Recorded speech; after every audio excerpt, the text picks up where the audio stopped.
ఒక రిలయన్స్ అంబానీయో ఒక టాటా లేకపోతే వీళ్ళందరూ పెద్దవాళ్ళు ఉన్నారు కదా, వాళ్ళు ఖాళీ కట్టి వచ్చు. కానీ ఇప్పటికీ మనం హైదరాబాద్ లో పిలుచుకుంటాం బిర్లా మందిరం, చూసు కదండి బిర్లా మందిరం. అందులో ఏ ఆలయం అది ఎవరైనా చెప్పగలరా? వెంకటేశ్వర స్వామి ఆలయం. కానీ ఎందుకు అలా అనరు? బిర్లా కట్టాడు కాబట్టి బిర్లా మందిరం అని అంటారు ఇప్పటికి.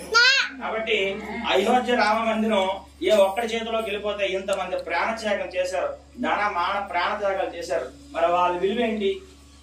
కాబట్టి జనాలు ప్రజలందరూ కూడా దీంట్లో భాగస్వాములు అవ్వాలి. ఇది మన స్వాభిమానానికి సంబంధించింది.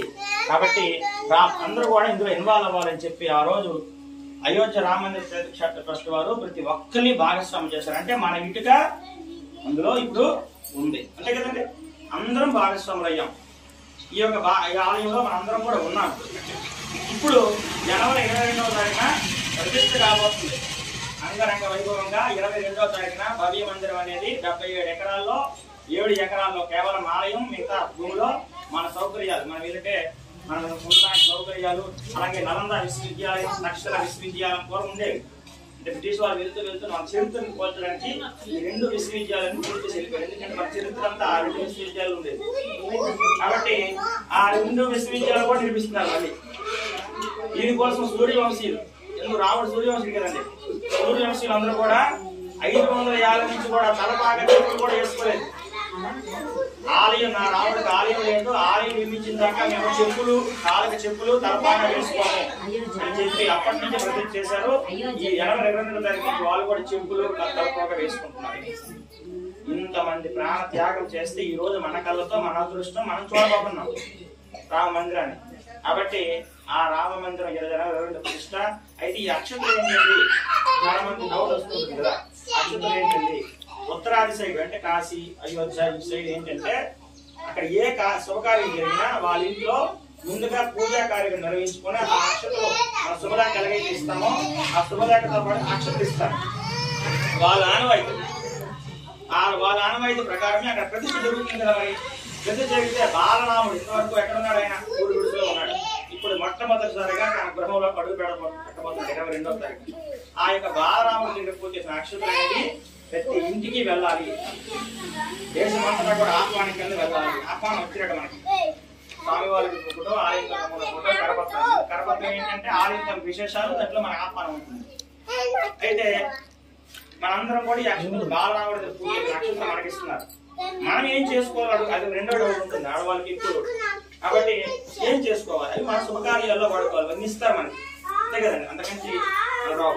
కాబట్టి ఈ అక్షతలు మన శుభకార్యాలు, మన యొక్క పెళ్లిల్లో తలంబరాలుగా మనం అందులో కలుపుకోవచ్చు. ఇప్పుడు ఎందుకు వాళ్ళు పూజ చేసిన అక్షతలు ఇవి మనం అందరూ కలిపాం. మనం ఇంట్లో వచ్చి అనుకోండి, మనకు నక్షత్రం మన ఇంట్లో కలుపుకొని ఒక డబ్బాలో ఉంచుకొని మన శుభకార్యాలు, మన పిల్లల పుట్టినరోజులు ఆశీర్వచనం మీద వాడుకోవచ్చు. ఏ శుభకార్యం జరిగినా ఆ అక్షతలు అనేవి అందులో కలుపుకోవచ్చు.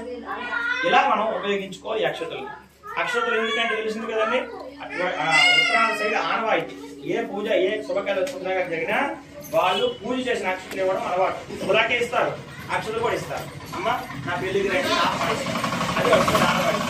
కాబట్టి ఈ విధంగా అక్కడ కార్యక్రమం జనవరి 22వ తారీఖున 2వ దీపావళి అని ప్రకటించారు. చూసే ఉంటారు టీవీల్లో.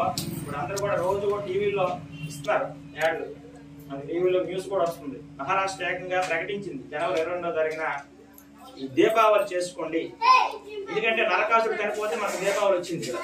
మరి మన ఆలయం 500 సంవత్సరాల తర్వాత 4,50,000 ప్రాణత్యాగం చేస్తే మన ఆలయం మనకు వచ్చింది, మన రాముడి ద్వారా ఆలయం. మనం ఎంత దీపావళి చేయాలి? ప్రతి ఇంట్లో కూడా బయట 5 దీపాలు వెలిగించండి అంటే వాళ్ళు ప్రకటన చేశారు రామ మందిర ట్రస్ట్ వారు. కాబట్టి ఈ 5 దీపాలు అనేవి ప్రతి ఇంటి దగ్గర జనవరి 22వ తారీఖున అందరూ కూడా వెలిగించారు. బయట మేము దీపావళి ఎలా చేసుకుంటామో మీ యొక్క అంటే బాంబులు పేల్చాలి, మీ యొక్క వ్యక్తిగత శత్రువు పేల్చుకోవచ్చు. కానీ దీపం అయితే సంబరాలు జరుపుకోవాలి. పండుగ దీపావళి ఎలా పండుగ జరుపుకుంటామో అలా జరుపుకోవాలని ప్రకటన చేశారు వాళ్ళు. కాబట్టి దేశమంతటా ఈ ప్రచారం జరుగుతుంది. మనందరం కూడా ఈ యొక్క 5 దీపాలందరూ కూడా వెలిగించాలి. ఇది జనవరి 22వ తారీఖున ఉదయం నుంచి కూడా ప్రత్యక్ష ప్రసారం ఉంటుంది. టీవీ ద్వారా. అయితే మీరు ఎవరింటి దగ్గర వాళ్ళే చూస్తే అది ఒక ఇది కాదు. కాబట్టి ఇక్కడ ఆలయాల కేంద్రాలుగా చాలా మంది ఎలా చేసుకుంటున్నారు, టీవీలో స్క్రీన్స్ ఏర్పాటు చేసుకుంటున్నారు. ఉదయం నుంచి ప్రత్యక్ష ప్రసారం ఉంటుంది, 12 నుంచి 1 గంట మధ్యలో ప్రతిష్టా కార్యక్రమం ఉంటుంది. బాలరాముడి ప్రతిష్టా కార్యక్రమం సీతాదేవితో కలిపి ఉండదు, వేరేగా ఉంటుంది. ఎందుకంటే అక్కడ పుట్టాడు కాబట్టి బాలరాముడి ప్రతిష్టా కార్యక్రమం అనేది ఉంటుంది అక్కడ. కాబట్టి ఇది అందరూ కూడా కనులారా వీక్షించండి. ఈ కార్యక్రమాన్ని సాయంత్రం దీపావళి జరుపుకోండి. విధంగా మనందరం కూడా ఈ కార్యక్రమాన్ని జయప్రదం చేస్తున్నాం. మీ అందరూ కూడా హరిస్పురం పెద్దూరు కాబట్టి మనందరూ కూడా ఇక్కడి నుంచే స్వామి వారు సహకరించారు, మన శ్రీరామేశ్వరు. కాబట్టి అందరూ కూడా ప్రతి ఇంటికి చేరాలి ఈ అక్షతలు. అది పిలుపు, మన రాముడి గారి పిలుపు. అయితే ఇప్పుడు వెళ్ళొచ్చా? వెళ్ళకూడదు. ఎందుకంటే ఇప్పుడు అందరు జనవరి 2వ తారీఖు మీ అందరికీ తెలిసిందే. దేశమంతటా కాదు, ప్రపంచమంతటా కూడా దీనికోసం చూస్తుంది, ఈ వీక్షిస్తున్న ప్రధానులు అందరూ కూడా వస్తున్నారు. అయితే జనవరి 22 నుంచి ఫిబ్రవరి 22 దాకా కరసేవకులు ఎవరైతే ప్రాణాలు కోల్పోయారో ఈ రామ మందిరం కోసం, ఎవరైతే దెబ్బలు తిన్నారో, ఎవరైతే జైల్లో మగ్గిపోయారో ఈ రామ మందిరం కోసం, వాళ్ళ కుటుంబాల కోసం ప్రత్యేక ఆహ్వానం 4 రోజుల పాటు ఉంటుంది. కాబట్టి ఫిబ్రవరి 22 దాకా ఎవరు దయచేసి పెట్టుకోవద్దు ఈ కార్యక్రమాన్ని. ఫిబ్రవరి 2 తర్వాత మనమందరం కూడా దర్శనాలు మీ ఇష్టం అనేది చేసుకోవచ్చు. 22 దాకా అంటే 4 రోజుల పాటు ఎవరైతే చెప్పాను కదా ఇప్పుడు త్యాగం చేశారో వాళ్ళ కుటుంబాలకి ప్రత్యేక ఆహ్వానం ఇచ్చారు. కాబట్టి వాళ్ళందరూ కూడా మన కార్యక్రమంలో మక్కువలోకి ఎదురు ఉన్నారు. వీళ్ళందరూ ఆహ్వానం జరుగుతున్నారు. కాబట్టి ఈ 4 రోజుల పాటు ఎవరు కూడా దయచేసి కొంచెం కార్యక్రమం ఇంటికి వెళ్తే వెళ్ళొచ్చు, కానీ వాళ్ళకి ఆహ్వానం ఉంది.